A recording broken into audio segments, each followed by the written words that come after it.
DeadPool 2, The Second Coming, starring Ryan Reynolds, Josh Brolin, Zazie Beetz, Julian Dennison, and a couple other people that were thrown in there that you're probably not expecting. I gotta say, I wasn't expecting all of these different names. In this movie, you're gonna find death, disaster, disbelief.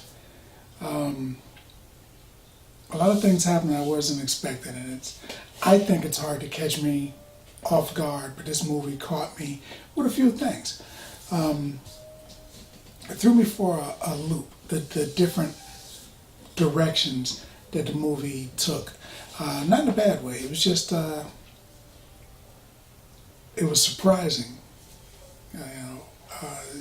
nicely surprising. The story is basically sometime after the first movie. He's been killing up a lot of people, no spoilers, and he's been basically traveling the world killing people for money, but for some reason I notice he still doesn't live like he has a ton of money, but he's been killing a ton of people for money.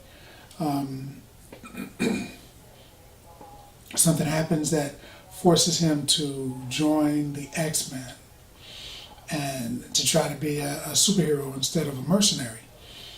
So that's essentially what it is. He gets the mission, you saw the previews, and on this mission he has to try to save this kid, Russell. And in doing so, he will make himself a better person, but he'll also be doing good by good old Russell. I'm trying to tell you this without giving away some of the twists. Negasonic Teenage Warhead comes back. She didn't have nearly as big a role in this one as she did in the other one. She showed up a few times. She didn't talk that much. Not really. Not compared to the other one. I don't think she did, at least. Keep your eyes open. There's going to be a ton of special guests popping up in the story. That's actors and Marvel characters. Got to watch, because things will happen and you'll be distracted to look this way, and then over here you'll miss somebody walk by or something like that. So keep your eyes open. Stan Lee is in this movie, and he shows up as a picture. And it's quick. It's like 5 or 6 seconds, and then it's gone. So look for that. That was nice. They make a ton of DC, Marvel, and Thanos references, which was also funny.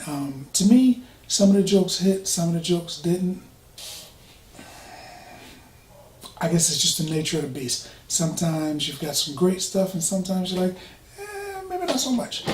But a lot of the stuff hits. There is an Easter egg at the end, and it's pretty funny. The Easter egg is pretty good. It's worth staying those extra few minutes. One of the funniest scenes in the movie to me, is the second, I guess, meeting with Cable and DeadPool, when they're talking mano a mano. There's a little back and forth with them. That was funny. Something kind of happens with that one. You got to keep your eyes open to catch something that happens when they're having their conversation, but you may regret seeing it. But it's funny.